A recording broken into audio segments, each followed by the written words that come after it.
The big news, and I'm not going to treat it as anything else outside of headline news. Aleppo is basically fallen. Look, I know that the big news agencies are going to hold their horses, and they're going to do that out of the respectable goal of not trying to jump to any conclusions, because what's happening right now in Syria is hard for many Syrian analysts to really believe. What's happening right now in Syria is hard for really anyone to believe, except for the most diehard holdouts for the Syrian revolution, which started with school kids painting graffiti on the walls of the street 14 years ago, and is now, after so much, turning tides once again. Now, I'm not saying that this is going to be the turning point of the war. Now the Assad regime is going to crumble undernight. But something was revealed today about underlying, really not today, in the last 3 days. Who would have thought? Who would have thought that there, Ukraine and Kiev would not be the city that would fall in 3 days? But you wanted a city to fall in 3 days, Moscow. Well, here you go. You get what you wish for. Maybe not in the form you wanted. This is kind of like one of those genie wishes. Like, I want the city to fall in 3 days. Okay, you didn't say which city. That's what it feels like. My goodness. But it's just surreal. And everybody I'm talking to who has worked in the region for years, or is from the region, they're in disbelief. They're in disbelief. And the thing is, I'm not going to go out here and exaggerate this, exaggerate that. The reason I am saying that Aleppo has fallen, even though not every street in Aleppo has been captured, is because the strong points in the city center, the strong points around the city of Aleppo are already being captured with minimal fighting. The citadel has seen rebel forces take it, and that's smack dab in the city center. And we have seen, those forces have gone from the outskirts of the city into the city center well under 24 hours. Maybe 12 hours, honestly. It's surreal to watch. Let's pull up this footage, and I can just show you. This is a rebel fighter in the governor's mansion, the governor from the general region. Here are this, man, this is still wild to just watch. These are Syrian rebels, mostly HTS, Hayatir al-Sham, pushing into the city of Aleppo on the back of pickup trucks and on foot, just entering the city. And I don't see gunfire being fired at them. I don't see mortar fire. And I'm not saying that they didn't receive any resistance. Reports indicate that there was fighting, even though from inside the city, many residents are reporting that Assad's army is retreating en masse, and they seem to have, some of them might have evacuation orders. Either way, they're running out of the city. Now, that doesn't mean the entire city is going to fall very quickly. In fact, there's a Kurdish quarter of the city that has given no indication of giving itself up without a fight.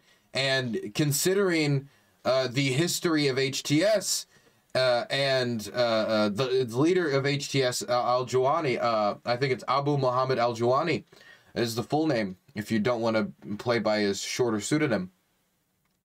Considering he has called for attacks on civilians before, both Russian and Alawite civilians, they might have some reason for concern. Now, HTS has reformed quite a lot since it's been, when it was al-Nusra, Jabhat al-Nusra, and was affiliated with Al-Qaeda, but he's still the same leader. He's still the guy who was the leader of an Al-Qaeda affiliate.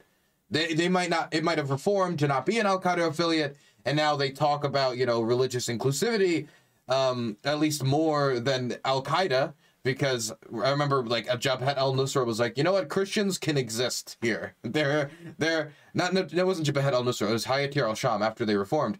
Christians can exist here, and Al-Qaeda flipped out like, no, if you allow Christians to exist in Syria, then you're making Syria less Muslim.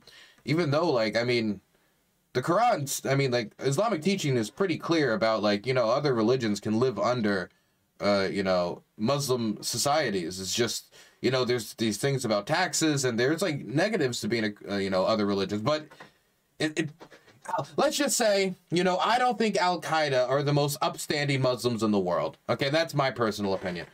Point is, this little Kurdish quarter is probably a little nervous. So is the Kurdish communities that are near Aleppo to the north, that are currently being attacked by the SNA, the Turkish-backed SNA, the Syrian National Army, which is made up a lot of remnants of the Free Syrian Army that has now been backed by the Turks. That, of course, is something that's concerning to me. I'm worried about a repeat of Operation Peace Spring. Operation Olive Branch specifically is what really concerns me, because I don't want to see the ethnic cleansing of Kurdish communities. I don't.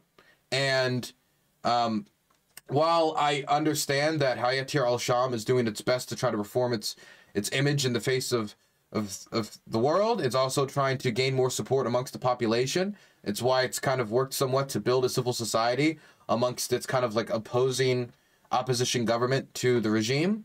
But at the end of the day, I'll remember those calls for attacks and retributions on Alawite civilians. And while now he talks about no revenge on the Alawites, they still have been he's still been explicit. I believe it was in a PBS interview back in 2021 that, you know, under this future Syrian state that they'd have to create, the Alawites might want to have to denounce these things about their religion.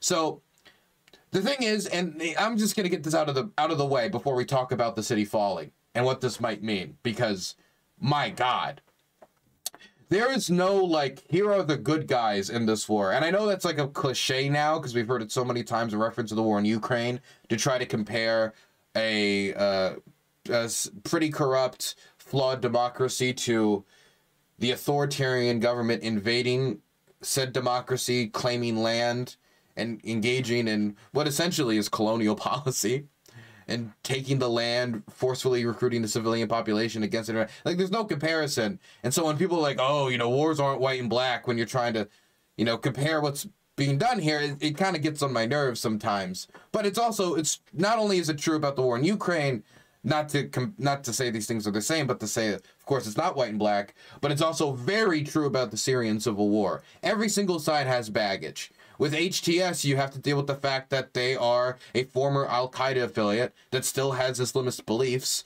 And while they're, you know, not as extreme as Al-Qaeda, and they have even cracked down on Al-Qaeda, they still have communication with Al-Qaeda. They still have some operational contact, even if they've purged them from areas of Idlib to help solidify their control.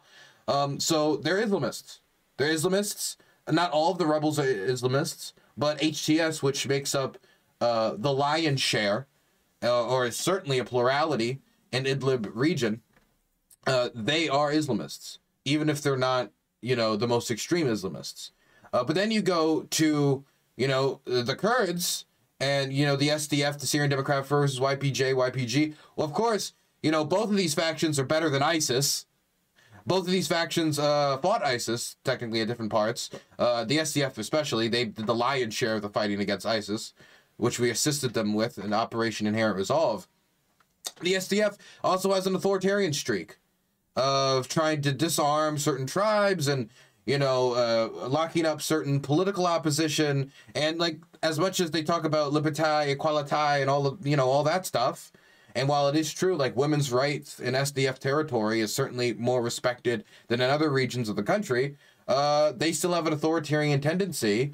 And I mean, that's evident from the way that they've governed. Of course, it's a brutal civil war. You're gonna expect that type of stuff, but they certainly aren't like leaning super into the democratic faction of a portion of Syrian democratic forces. Then you get to the Turks. Explanatory, you know, self-explanatory. Okay, we can move on. Then, of course, you have ISIS. Everyone hates ISIS. Nobody likes ISIS. Then you have the Assad regime, which, as much as you'll see simping for him from the worst people on the internet, big surprise, the worst people on the internet are wrong again. Bashar al-Assad, he could give ISIS a wet dream in the amount of butchering that he did of his own people. The gassing, the barrel bombing, the indiscriminate bombing that has gone on ever since 2011, all across the country. And as many motivations have been talked about as for why their opposition have now launched this offensive into Aleppo, which has now gained so much success, about seizing the moment when the Russians are preoccupied in Ukraine and the Iranians are preoccupied with Israel, same as Hezbollah, both sides being huge pillars for the Assad regime, which kept him afloat during the Syrian civil war. If it wasn't for them, Assad would have been hung up from a lamppost years ago. There's much to be said about seizing the moment, but there's also something to be said about wanting to push Idlib out of artillery range, doing something to deal with the constant bombardments, which have not stopped even if the news coverage has stopped. And I mean, it's not like this is particularly accurate bombing either. It kills a lot of civilians. And so Assad has killed hundreds of thousands of civilians, more than every single other faction, by quite a sizable margin. And it's not even close. And so, I mean, look, as much as you'll see certain people on the internet simping over Assad, let me be clear. Most people in the region, in the Middle East, hate Bashar al-Assad. Most Syrians in the diaspora hate Bashar al-Assad. Most Syrians in Syria seem to hate Bashar al-Assad. And some guys don't seem to be wanting to fight for him right now. But anyway, Palestinians, even though you'll see like these people trying to sell Assad as like an ally of the Palestinians, what did they do to the refugee camps in Syria? They sieged them, they starved them, and killed those Palestinians with the assistance of Hezbollah. And so a lot of Palestinians, actually the vast majority of Palestinians, don't like Assad either. They hate Assad too. It's weird for some people to think, because people kind of look at the world maybe sometimes like a video game, or it's like, there's this faction and there's the other faction, and I gotta like one, and one's the good, one's the bad side, and then. But you can both hate Israel as a Syrian, which most Syrians do for what's happening to the Palestinians, and hate Bashar al-Assad. In fact, that seems to be the general position of most of the Middle East, at least amongst the civilian populations. And that's because everybody remembers how brutally he butchered his own people. And so, despite what you'll hear online by some choice commentators, who most of which have never been to Syria, or if they have been, it's been on government-sponsored trips. You guys know who I'm talking about. Despite their biggest claims, Bashar al-Assad is not necessarily the best option for Syria. Because if you've been doing this for years and years and years and years, and you failed to stabilize the country, and you're buckling under so little pressure, I don't even know if Assad has the power or capacity to unite the country, or keep it stable. And if he doesn't, that means a perpetual state of civil war. Perpetual state of civil war. Or just returning to the pre-revolution repressions, which are going on in Assad-controlled territory. Anyway, so these are the different factions, but none of these factions are like, here's the like good people who love all the civil rights and all of the it's a question of what's the least bad outcome and who's generally speaking better than the others. And I am not going to get down in the trenches right now and argue, you know, the SDF deserve this regional autonomy for XYZ reason, or, you know, the FSA is better than this faction actually, and, you know, the SDF needs to listen to them and cooperate with them and not make any deal making with us. I'm not going to get into any of that. Here's my front and foremost position. Fuck Assad. Fuck Assad. Fuck Assad. That's my position. That's my position today. That's my position tomorrow. And if I'm being eaten by worms the next day, that'll be my position in the grave. Assad has killed so many of his own people for so many stupid reasons. Like the massacre he did in 2004 in the north of the country at the football protests, because they tore down his father's statue because the Kurds didn't like Hafez al-Assad. So what does he go? He goes, sends tanks, goes, sends troops, and goes, kills a bunch of civilians. After the Kurds were provoked with people mocking them for gas attacks done by Saddam Hussein. That's what provoked those counter riots. Which again, the victim of the counter riot was what? A statue. And so if he just returns to doing that post-Civil War, if he can even somehow stabilize a country, which he's failed to do now for a decade, if we just return to that, how long until another civil war happens? I mean, the country's being propped up by it's a narco state. Syria has become a narco state under his watch.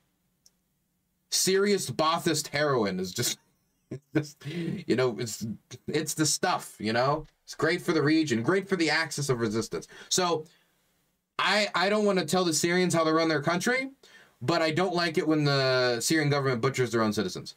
So that's my only position that I will put out there myself, especially since this is not the war I've been focusing on for the last few years. Now that we've gotten that out of the way, let's talk about what's happened.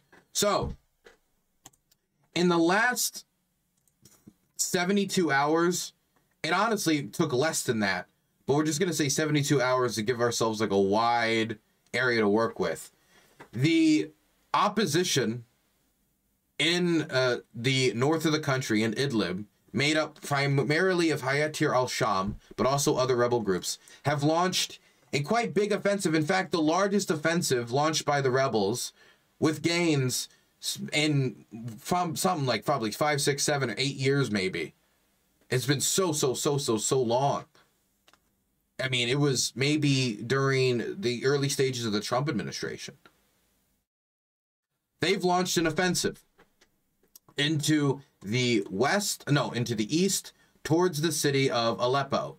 And within 3 days, to make a long story short, the lines of the Assad regime, propped up by Hezbollah and the Russian army and air force, have crumbled. They've crumbled. They've fallen, one after the other, after the other, after the other. There was resistance. Don't get me wrong. The rebels did take casualties, but nobody could have thought, or nobody would have thought, that it would have been this quick, even if there was gains. They took the villages up to the M5 roadway the first day, getting up to the road, which then had people talking about, oh my gosh, they're going to endanger the roadway to Aleppo. My goodness, the regime's in trouble. Then the roadway the next day got captured at multiple points. As you can see now, the roadway is basically completely consumed, the M5. And they're like, oh my God, now they might even get to Aleppo. Then, within 12 hours, they were in the outside of the city. And then, in the next 12 hours, they're now inside the city. And this map is not up to date. To be clear, there are other villages. Whoa, look at that! That just happened live. You guys saw that, right? That just moved live. Like I said, this map's not up to date. It's constantly changing. More stuff's getting captured. More stuff is falling. And even though some stuff might get captured and reported on Telegram or on Twitter, I do want to give you guys some hesitancy because there is a lot of counter info going on right now. I'm seeing, like, for example, Assad propagandists right now trying to say, they're not in Aleppo. They're actually counteroffensive here and counteroffensive there. Especially like the talking Western heads that speak English that don't need to get into the specifics because they're dealing with people who've never been to Syria. And so, you know, if they just lie about something blatantly, where if someone in Syria, you could just call a family member and be like, hey, is this true? You live there. It's like, no, it's not true. They can't do that. So they can just be like, yeah, no, sure. They push them out of this village. Despite outside of those people, there are still others that are spreading misinfo, or they're just jumping on stuff eagerly that isn't true. So just be careful. But it is true that a bunch of stuff has been captured and has not been announced yet. It's presumably going to continue to be announced in the coming hours and days. But let's just talk about the city of Aleppo itself, because right now, I mean, I'm trying to be conservative. I'm trying to be reserved. I'm trying to hold myself back from what I think could be possible. Because the fact that they've caught so much of the M5 highway and are continuing to push south, and now they're making gains like along the entire east of the rebel holdings. I mean, they could very well be trying to, like I said on yesterday's stream, push them out of artillery range. I don't know if they'll be successful. They'd have to push them a lot of kilometers away in a lot of directions to be able to put the city of Idlib out of artillery range. As you can see right there, it's pretty close. But I mean, they're making gains, and they're making gains for the first time in forever. And even if they aren't, I mean, there's so much of this countryside that could be possibly taken, and then people who have been displaced from the countryside who will come back in. And I also am thinking about the more land they take, that does increase the possibility that Syrians abroad come back to rebel-held territory. Syrians that would have zero prospects of ever returning back to Assad-controlled Syria because they'd immediately get tortured, shot, or dropped in a death pit. And when I say death pit, I mean death pit. I mean, if you go look at the first half of the Syrian civil war, you will find so much footage and photographs of mounds and mounds and piles of bodies dumped on top of each other, where they'd shoot people, grab another person, throw them on top of the bodies. They'd be trying to scrambling out of the death pit, be shot and move to the next, move to the next, move to the next, filling it with opposition or different civilian groups that were not that supportive of the regime. And so if you're a Syrian abroad, and there are millions of Syrians living abroad in Europe, there's Syrians in the United States, there's Syrians in Turkey, there's Syrians all over. If they can return without that, even if there's fighting, even if there's damage to their home, I think that some will. I don't know how many it will be. I don't know how much it will bolster the Syrian opposition, but I do think it will happen. I think for some people, they are willing to put up with a certain amount of risk, because I've seen that happen in Ukraine as well, and I'm just applying human experience here to here, that they're willing to put up with a certain amount of risk, but they're not willing to be dragged under into a basement and tortured. So, like, when I'm being conservative here, and we're just going to talk about Aleppo, understand that these villages are being captured too. There's a possibility of pushing the Assadists out of artillery range. There's a possibility of liberating a lot more homes for people from the Assad regime. There's a lot of possibility for the South here, working off of this highway, that I can't even begin to speculate on, because the situation has changed so rapidly. So we're going to just stick to Aleppo. So in Aleppo, like I said, on the first day, they captured all these border areas, or like bordering with the old positions on the M5. Then the next day they took the M5. Then in 12 hours after that, they got to the city of Aleppo. And in the last 12 hours, they've pushed into the city of Aleppo itself. As we showed earlier, this is footage of them going into the city. Here is footage of them on the city streets of Aleppo, taken by a civilian out of their window.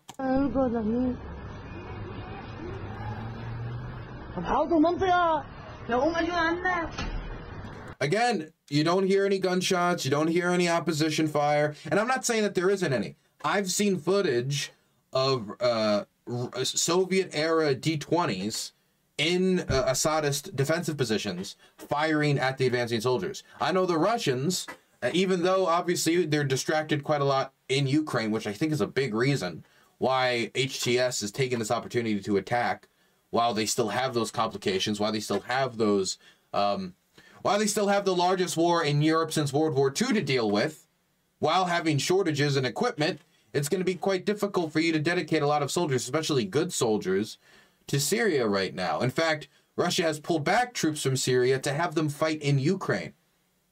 But the Russian Air Force is still there, and it's still bombing. So the rebels are taking losses. I don't want to suggest that there aren't losses, but the fact that I'm finding so many videos of them just kind of like running from street to street, you can't hear artillery in the distance, I don't hear FPVs, I don't hear, it's just very different for me from the offensives that I have seen as of the last 3 years. Here, but this is the thing, this is why I'm saying it's done. Okay, this is why I think it's over. The citadel, the Aleppo citadel in the city center has fallen. Now, if you know anything about Aleppo, you'd understand that this is smack dab in the middle of the city, and that if you were trying to defend the city, you would not give this up. And if you look here, it's not covered in shrapnel, it's not covered in like holes that have been like knocked out by the defender, or, you know, a bunch of, it looks pretty well intact. That guy looks a little dusty though on his forehead. You know, it looks pretty well intact. If the Assad regime is willing to give up the citadel at this stage, it's over. If they've gotten into the city center under 12 hours and they're not willing to fight for the citadel, and they're giving up the citadel in the city center, it seems like they're giving up the city center. And if they're giving up the city center, they're giving up the city. Unless their plan is to hold on to like 10 to 20% of the outskirts and, you know, hold on to that. But reports that I'm getting is that the Assadists are retreating from the city. I mean, I don't want to have to play that same video from yesterday of those Assadists running away laughing, saying we're God's favorite runners instead of God's favorite army. God's chosen runners instead of God's chosen army. They're retreating. They're running away. Now, I want to also emphasize that, you know, different parts of the front's going to be receiving a different amounts of resistance. If, for example, the rebels were now to push south, they'd probably receive a different amount or quality of resistance than what they're pushing west with right now. There's different troops there that could have a different quality, that could have different motivations when it comes to fighting. Because to be honest with you guys, a lot of the Soviet armed forces, Freudian sleep, a lot of the Syrian Arab army are forced conscripts. Here's a story that many people might not know that is Wagner related. So the Wagner group has been fighting on behalf of the Syrian regime for probably like a decade now, or just about a decade. I can't remember the exact year they joined in. But they've been fighting, you know, the Syrian rebels mostly in that time. Not ISIS mostly Syrian rebels. You know, and that includes, you know, the Islamists, that includes the non-Islamists, that includes basically just anybody that wants the Assad regime to fall. And the reason why Russia has done this is because they want access to a naval base there. And the Assad lineage has been an ally of the Russians for quite some time, going back to Hafez al-Assad during the Cold War. And so they have an ally there, and they want the naval base there to have better access to the Mediterranean Sea. So they support Assad. They send the Wagner group there. A lot of Assad's army, there's not super willing guys who really wanted to fight the rebels and have to deal with the possibility of getting killed by ISIS, deal with the possibility of getting killed by moderate rebel taken prisoner, or being taken by like Haras al-Din, which is now Al-Qaeda's faction in Syria, since, you know, Hayatir al-Sham and them, you know, had a little breakup, very rough. They tore each other out of their photographs and such. But you don't want to get captured by the rebels. You don't want to get thrown in a prison camp. You don't want to be malnourished. You don't want to be possibly tortured or killed. And you don't want to die in battle. And so while there are loyalists, particularly in the Alawite community, which is where Assad has the strongest base of support, a lot of others are forcefully conscripted. In fact, an anti-Assad Druze group called upon the advancing forces to please be merciful to Druze Assad soldiers that are captured, because much of the Druze community, which is a community that's lived in the Middle East for eons, they were forcefully conscripted. And so this is how the Wagner group is involved. There was a Syrian regime fighter who was forcefully conscripted, who didn't want to fight for the Assad regime. He refused to fight. He was like, I don't want to fight. I don't want to go fight the rebels. I don't want to go fight this. I don't want to go fight that. And so what they did is the Wagner fighters, and this is where this is first known from, they took a sledgehammer and started smashing his feet and hands to try to bring discipline. And so while, you know, the Wagner group has awarded sledgehammers to Russian politicians and different Russians in order to garner their support because of the famous videos of them executing prisoners with sledgehammers in Ukraine, they actually started using sledgehammers as a torture tool, as a weapon in Syria, specifically as a tool of discipline. And this isn't the only example of footage in Syria of the Wagner forces committing war crimes. And there's also been a string of accusations recently from Africa of the Wagner forces and other Russian mercenaries, specifically in the Africa Corps. Don't blame me, okay? That was their choice. They chose to name it that way, okay? All World War II comparisons be damned. And the string of accusations of them killing villagers, burning homes, engaging in rape against civilians across Africa, where they're doing a ton of mercenary work for regimes of the region. Anyway, point is, the Russians can no longer give that support that they used to. Hezbollah, because they got banged up so much by Israel, cannot give the support that they used to. Iran is dealing right now with the Israelis. They might be able to send some support. All these factions probably have some support. There's still Iranian bases in Syria. Syria is integral for the Iranian axis of resistance, quote unquote. How do they smuggle weapons into Lebanon? Well, they smuggle weapons into Lebanon from Iran into Iraq through Katib Hezbollah, or through, you know, maybe the PMF or some other Iranian-aligned group, then into Syria, where they go through Assad regime territory into Lebanon. If the regime falls, then they've lost that passageway potentially. And now they have a barrier between different members of the axis of resistance, as well as losing the Assad pillar of the axis of resistance. It's why the Iranian government was so willing to send so many of Hezbollah's fighters to fight for the Assad regime, even though most Lebanese people and most Palestinians don't really like Assad. It was because he was strategically important in this manner, and he's part of this, again, quote-unquote, axis of resistance. And so, even if Iran is strained right now, both when it comes financially and the resources they need to gather up for Hezbollah to quickly rearm them, which is certainly going to happen now that there's been a ceasefire signed by Israel and Lebanon. I mean, not Lebanon. Well, technically Lebanon, but, you know, Hezbollah. Now, even though there's a ceasefire, though, Israel said that they're going to continue to target weapon storage. They're going to continue to target anybody that's violating the parts of the agreement that they signed. But that doesn't mean Iran is going to stop. They're going to do everything they can to get those weapons to Hezbollah quickly. Hamas right now, the war has not stopped between Israel and Hamas. While there was a ceasefire between Israel and Hezbollah, there wasn't one between Israel and Hamas. And Hamas is continuing to get pressure placed upon it. Its leadership has been gutted, just like Hezbollah's leadership was gutted. And its forces are under still immense pressure. And they're losing fighters every day. And they're losing resources every day. And Israel is continuing to apply the noose to the Gaza Strip. And so the question is whether or not Iran can resupply Hamas, Hezbollah, and Assad at the same time. Much like the question for the Russians is whether they can support Assad and fight the war in Ukraine and defend the largest country in the world and be prepared for other security crises. Just to be blunt, I mean, like, in a year, there's supposed to be another Belarusian election. They had to send in troops last time. They might have to do it again. What if there's another crisis in Kazakhstan? I bring that up as another example. Point is, they have incentive to continue to reinforce here. But the problem is, if your ally on the ground is just running away, and there's so many videos of the Assad regime forces just like running away, what are you going to do?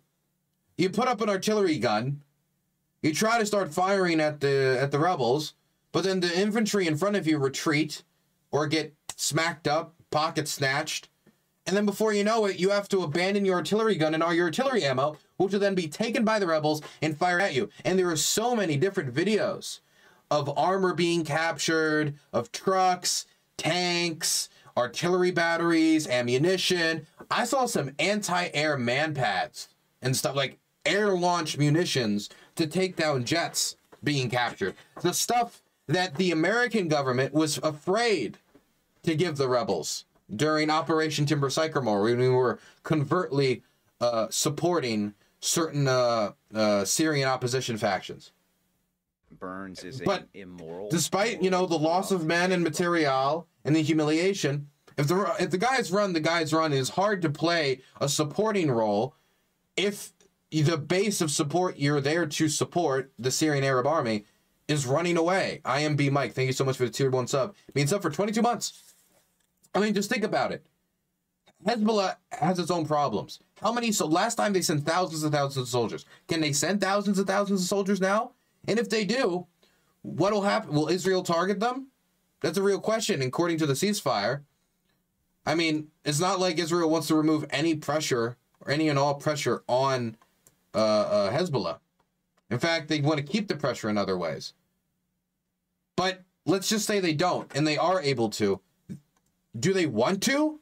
Do they want to, after losing so much men, having its, you know, leadership thwacked by Israel? Do they want to take all these resources that they desperately need when the shipments in are being targeted?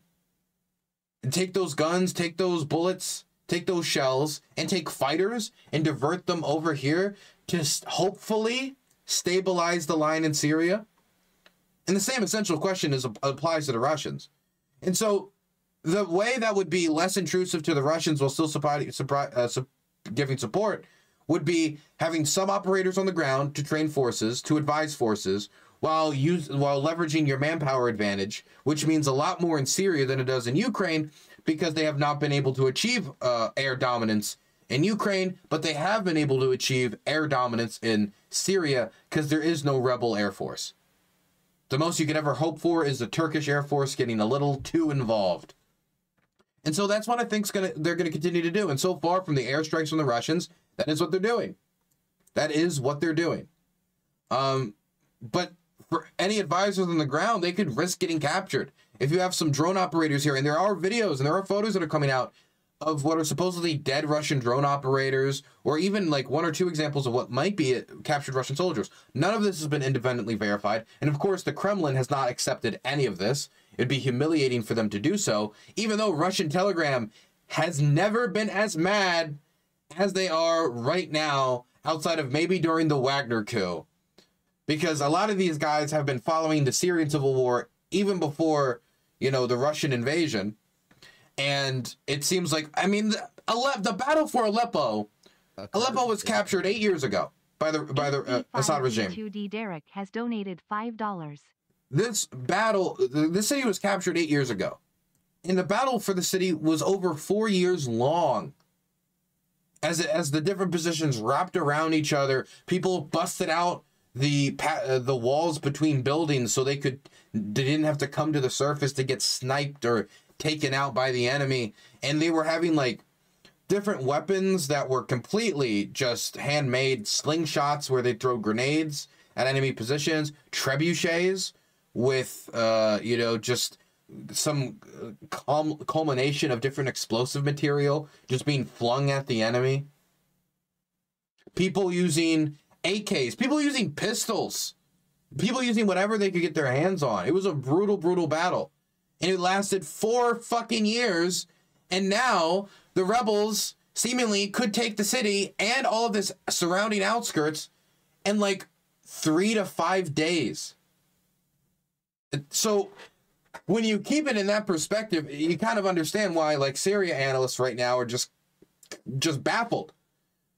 And because that's their frame of reference for these long battles. These lines have not changed significantly in years outside of the Turkish incursions, namely Operation Olive Branch when they invaded Afrin and honestly low-key ethnic cleansing took place, and you know, Operation Peace Spring where they again invaded into largely Kurdish dominated territory and purged the local political opposition. They dragged Kurdish politicians out of their cars and shot them. Look, I was not a big fan of these operations, I'm gonna be honest. But that was like the last time the lines like changed significantly. So this is a really big shift. This is a rapid shift in territory. And Aleppo's fallen. It hasn't technically fallen. I would say where there's probably going to be the biggest holdout is going to be here. See, right now you can see Kurdish reinforcements have entered the Maqsoud neighborhood and other Kurdish-controlled areas in Aleppo and its surroundings. So the SDF and some Kurdish reinforcements have come over here, both for this area, which is being attacked by the SNA right now, and I have a lot of fear for Tel Rifat being ethnically cleansed and having civilians targeted by the Syrian National Army, which, I'm going to be honest, does not have an exactly squeaky clean human rights record, and they've taken in a lot of questionable characters, to say the least. And so I'm fearful of what's going to happen to these communities, but the SDF has reinforced them. They have reinforced them, and there is this Kurdish community here in the city. And so what happens there, I don't know. Al-Jawani has said that, people of all religions and stripes, etc., will be respected once they take over Aleppo and people will be allowed to live. Hopefully that's the case. When people say, it's no longer Al-Qaeda, maybe it's Al-Qaeda light or Al-Qaeda diet, or, they've reformed in some way to, improve their image, improve their governing capacity. They're now a lot more mild of an Islamist. This would be the time to see that theory in action, to see if that has any actuality to it. Of course, even if, there's not a lot of brutality here, that would not indicate that if they took, for example, Alawite communities down along the coast, that it would be the same treatment, considering that there's a lot of bad blood between the Alawites, which largely support Bashar al-Assad and is where he gets his base of support, and HTS, especially since there's religious disagreements on top of that, where they think that the Alawites are heretics. But I'm hoping that the fall of Aleppo, which I think now is inevitable, does not come with a lot of brutality, executions, and that, generally speaking, the laws of war are respected. I don't know if that's going to be the case. I don't expect that to be the case in every instance, considering the record of the Syrian civil war being such a brutal war. But I'm just expressing my hopes and my fears right now, because I'm really worried about the civilians. Morally corrupt, bankrupt man. Of course, if this had to happen, it happening like this, number one, it's bad for Assad, so I'm not angry about it. But number two, if it had to happen, happening quickly is the best way it can happen. Because they don't, another 4-year-long battle for Aleppo, not only do I not think the rebels could supply that, and it'd be difficult for Assad to supply that, but the city's already gone through 4 years of brutal war. If it's going to be taken back from the Assad regime, it being quick is better. Mantis44, thank you so much for the primer. I appreciate that. Dylan, are you more in favor of Assad or the rebels? Okay, here's my rule. I expressed this earlier, but I will express it again. Okay, so on one side you have Bashar al-Assad, right? On the other side, you have the rebels, okay? Or the SDF. Or, I don't know, Nestor Makhno, Race for the Grave. Anyone. Anyone. Put anyone here. Assad sucks. Screw Assad. No Assad. No. That's my position, okay? I believe that basically every instance outside of maybe, no, ISIS itself, the other options are better.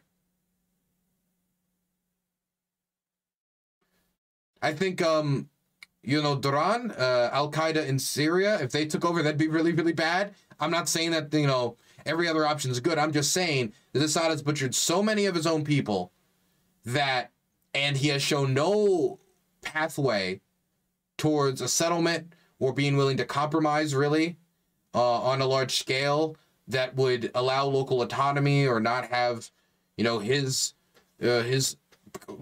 power over the country truly questioned. That it leads me to believe that, like, he probably has to go for this ever to be over. However that happens, I do not know. And so I'm not going to say, oh, this is a cool faction or these are the good guys, these are the bad guys. I'm not going to do that. I'm just going to say clearly and concisely that all these factions have their devils. Assad is the devil. That's my position.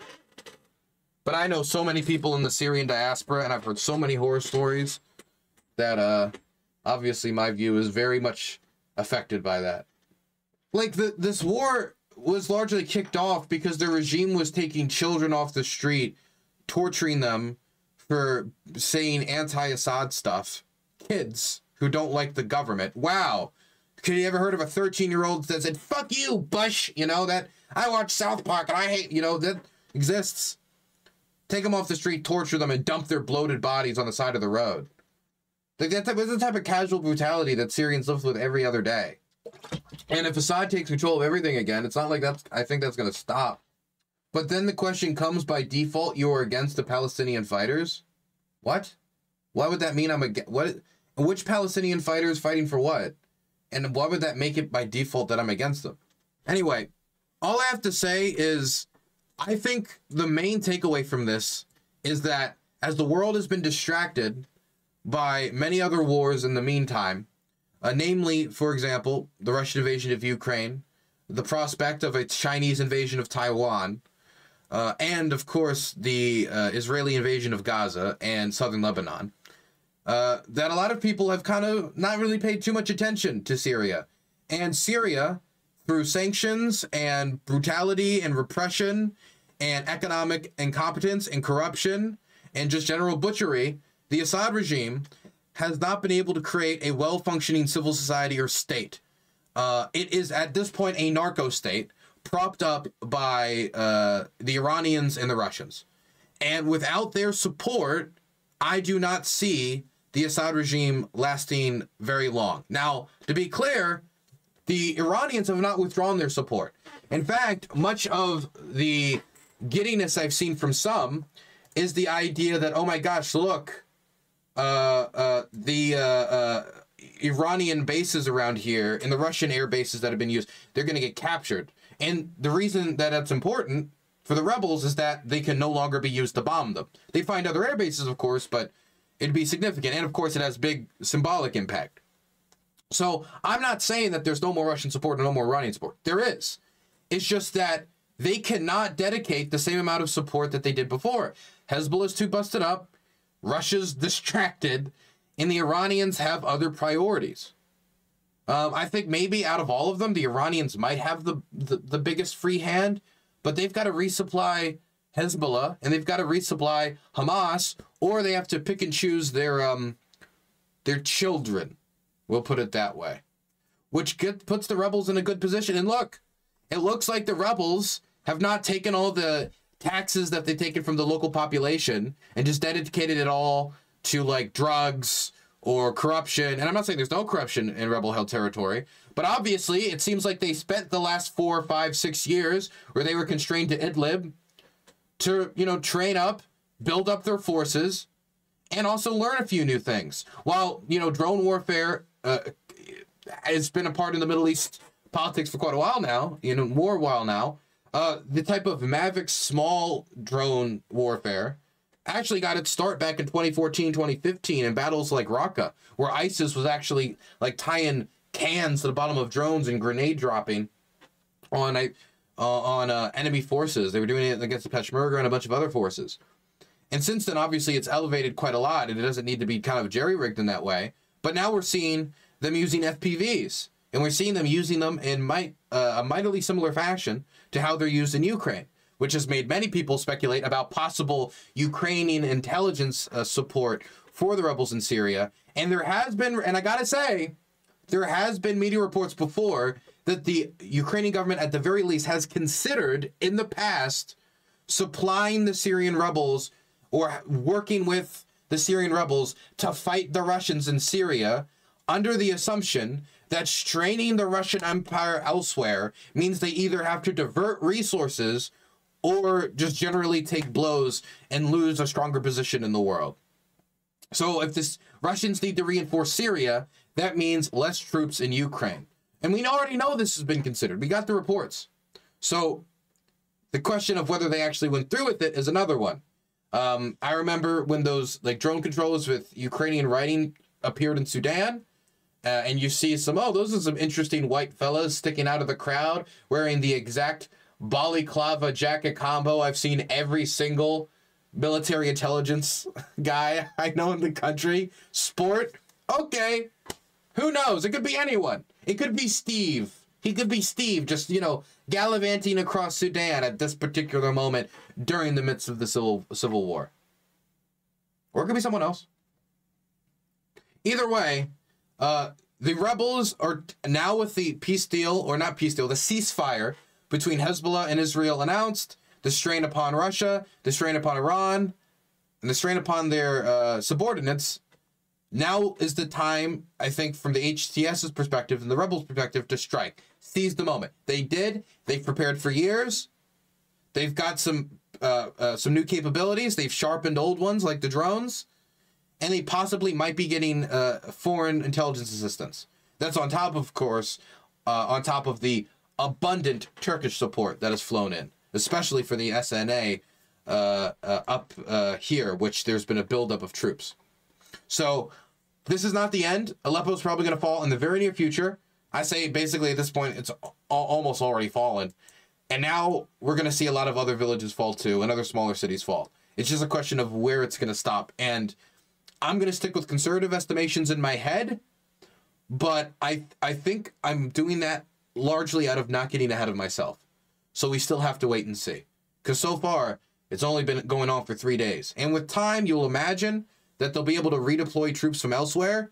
But if your military is this decrepit, it might be decrepit everywhere. The rot in Syria might have become too much to bear. And if you give it a kick, the whole thing might come crashing down. But we'll have to wait and see. How many Russians are there in Syria? There are Russians in Syria. The general consensus is that the amount of Russians in Syria have decreased as they have been pulled back to help support the Russians invading Ukraine. because obviously their initial invasion force of like over 100,000 was not enough. But also the big rumor that I'm seeing on Russian telegrams is part of the reason why everything is going bad right now is, of course, there's blame being laid at the Syrian Arab army, etc., etc. But some of it is that our Russian commanders in Syria are garbage because the commanders that we have in Syria are the ones that were fighting in Ukraine, did not do too well, got rejected, and then got redeployed to Syria. And so now, not only do you have less manpower, you have worse commanders because all the good ones have been diverted to Ukraine, and now the regime of Assad is getting the, you could say, Russian officer table scraps. But that's just a rumor. I mean, while there's probably truth to it, I don't know how deep that runs and how bad they are. It seems unlikely Hezbollah will return to Syria to help Assad even during a ceasefire. Yeah, no, they're not in a great spot right now. This has not been the best day for, best year for Hezbollah. Did the HCS launch their attack now because they thought that the war in Ukraine was ending? Meaning resources get brought back to Syria? I mean, maybe. I don't know if that was in their purview. But, I mean, if you think about it from this way, Hezbollah just signed a ceasefire with Israel. They're going to be diverted with Iranian resources quickly. Hamas is still under immense pressure. They need resources from the Iranians if there's any chance of Hamas surviving at all. The Russians are distracted in Ukraine, but there's some talk of that ending come in January. Ceasefire there, possible peace deal in January or ceasefire in January. Yeah, this feels like a possible... I'm not saying that the window is closing because we don't know if there's going to be a negotiated peace deal come January. But it is the possibility of a window closing. So from that view, yeah, I think you might have a point. My God, they really took control of the citadel. Yeah, like, I mean, they're in the city. So it's like it's over. Like, what? I mean, if the regime really wanted, they could try to reverse course and be like, okay, stuff the city outskirts and we're going to fight for it. They could try.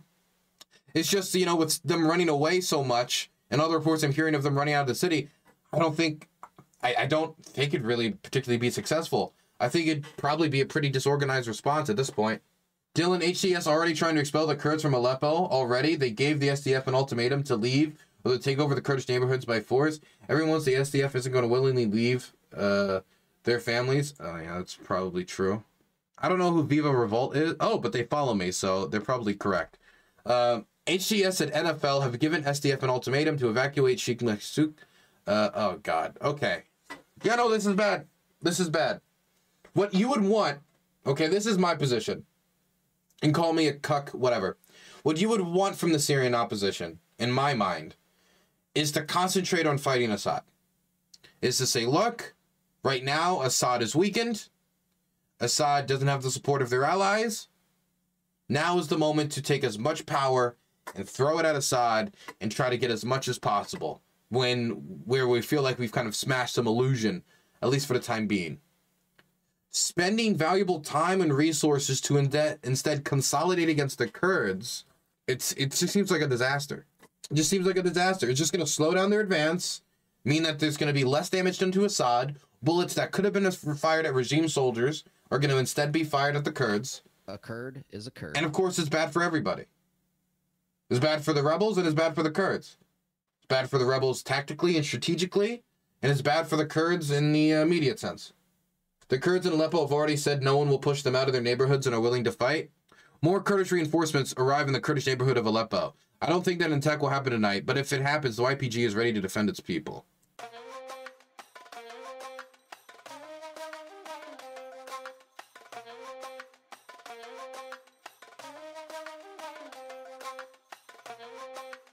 Again, they have to reach a deal. They have to reach a deal. How could you fuck up such a moment right now with Assad on the back foot? You know, you're gonna take Aleppo back in 4 or 5 days and you want to besmirch it? God.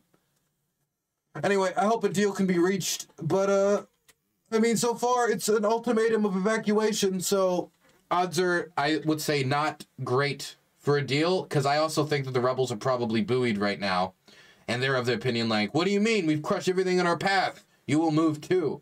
But these are not regime soldiers. These are people fighting to defend the very community that they are in, and they're from there. And when it comes to the Assad regime soldiers, some of that's probably true for Aleppo. Probably some of the strongest holdouts are people from Aleppo, but others probably defecting. They're from other parts of the country. The Kurds are concentrated in this area. So they're going to have more spirit to fight too. So it's not like they're just going to roll over. It is certainly a turbulent situation. You know, why haven't we just like, you know, why can't we just all get along, guys? Have we tried that? Have we all just tried getting along? Dylan, the SNA opened up another front to cut the SDF from sending even more reinforcements to Aleppo from Manbij. Yeah, that makes sense. I mean, this was like the horror story. This is the horror story situation. I mean, at the end of the day, the Syrian rebels that are still there are largely supplied by the Turks, especially the Syrian National Army. If your goal is to destroy Assad, they could make the argument from their perspective of, well, look, we need to do this because the Turks don't like you guys, outside of the fact that many of them have their own feuds with the Kurds. And so in order to keep getting these weapons, we gotta, you know, do what the Turks want. And one of the main priorities of the Turks in Syria is to bust up Kurdish resistance groups, namely the YPG and the YPJ, which is under the umbrella of the Syrian Democratic Forces. And so from their perspective, they're following orders. They're told to clear out the Kurds by the Turks. That's what they go do, because that's one of their priorities. And if you want to continue to get their weapons, you want to adhere to their priorities. I'm not calling it moral. I'm just explaining why they would have the motivations to do this. Outside of the already, like, religious or ethnic conflict, whatever. The other, like, personal conflicts between the groups, there's that that bigger strategic issue, which is you don't want to piss off one of your main suppliers of weapons. But yes, no, let me be clear, from the start to the finish, the thing that scares me most about this, outside of all of the memeing about Assad taking a big fat L and it being strung up from a lamppost, the thing that scares me the most is what's going to happen to these Kurdish communities. Also, the RF army are using a tactic they applied when annexing Crimea. They are importing militias, military, and foreign MAs. That is true. The SNA, wait, or when you say RF, you mean the Russian Forces Army? Or, because it's true that both the Russians are using foreign fighters, but it's also true that the SNA is using foreign fighters from, like, Central Asia and shit. People who have never seen Syria before. Dylan, is a video of heavy fighting between the SNA and the Syrian Arab Army and Tadif where they're trying to cut the reinforcement lines to Aleppo? Wait, has this already happened? Have they already cut the reinforcement line, or are they trying to? How old is this? When was this posted? Okay, this is an hour old. So they're currently trying to cut off the reinforcement line for the Kurds.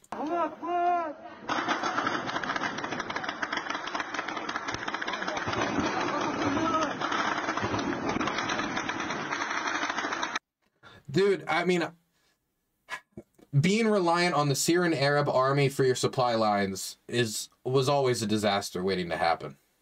I mean, if there's any army I would not trust to hold my flanks, it is Assad's army. They started trying like 2 hours ago. Got you. Yeah, no, but this is how they're trying to get Kurdish reinforcements to Aleppo.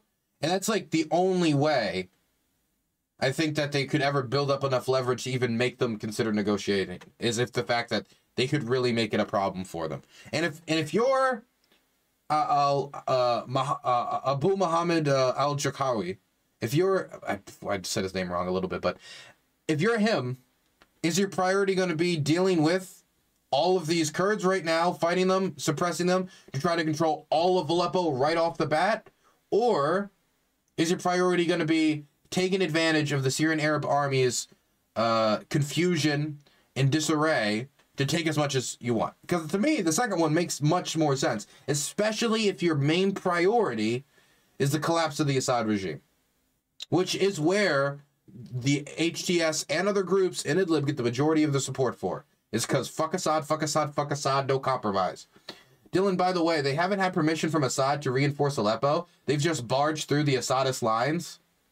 You know, even when... God, man. Assad's getting fucked like 10 ways from Sunday right now. 10 ways from... What is it? 10 ways from Sunday? I forget how the phrase works. Point is, he's getting fucked. This is... My God. They just barged through... I mean, like, look. If the question was either barging through and ignoring the Assadists or not barging through, yeah, they're going to barge through and ignore the Assadists. I'm sure he's got a nice villa in Russia and will fall out a window. Look, I'll say also, what was the first thing Assad did once shit got a little creaky in the regime? He ran to Russia. He's in Moscow right now. I don't know if you guys knew that. First flight out of Syria, got on that plane, out of the country. Right to Moscow. Please, please, please, we need help. Good luck, buddy. Good luck. Seven ways from Sunday. That's it. Dylan, direct from a YPG international fighter, who's in Manbij. We came up to the checkpoint with the Syrian Arab army on the Manbij border in our convoy and basically told them if they don't let us reach our areas in Aleppo, we all shoot our way through you.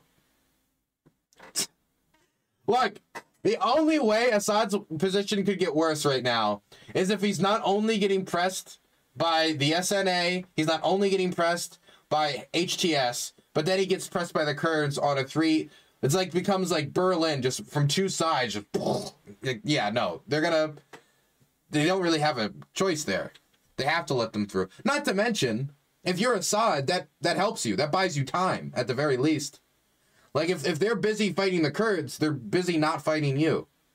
And the situation is changing so rapidly. I feel like the Kurds' main priority right now is going to be holding back any Turkish-backed force trying to push them out of the area. If they get rid of Assad, who would be best to lead Syria's future? Yeah, well, fuck, Jackson Hinkle, of course. He will become the sheikh of Syria. The emir of the new caliphate. Anyone but Assad, okay? Anyone but Assad. Assad ran away. He left the Iranian Revolutionary Guard in control of the whole country. We'll see. Dylan, Abu Toh is in Aleppo right now? No way, really? Is he? Okay, for those of you who don't know, there's a rebel fighter called Abu Toh, or that's how he's referred to, like, commonly. He's kind of famous for, like, trick shots, if I remember correctly. Trick shots with anti-armor missiles. Yeah, no, he's there. Make this guy leader of Syria. But as for how they were able to pull this off, my bet would be they took 4 or 5 years to build themselves up. The Assad regime is still under heavy sanctions. The Assad regime has become kind of like a narco state at this point, and it's been largely propped up by foreign allies, namely the Russians and the Iranians. The Russians and the Iranians have, let's just say, distractions now. And now the rebels, having built up for 4 years, 5 years, the HTS has largely consolidated their power in Idlib. And they have built some of the trimmings of a state to build some support around them. And they've also sharpened the technologies that they had, particularly around drones. As we're seeing, for example, tons of FPV videos coming out of SAA, Syrian Arab Army, that's Assad's army's drones. Vehicles getting taken out by these drones. So I think they kicked in a decrepit state without pillars. And I think that's the result of it. With new capabilities. Explain the narco state label. Oh, Assad's government makes tons of money off of the smuggling of drugs. It's pretty well known.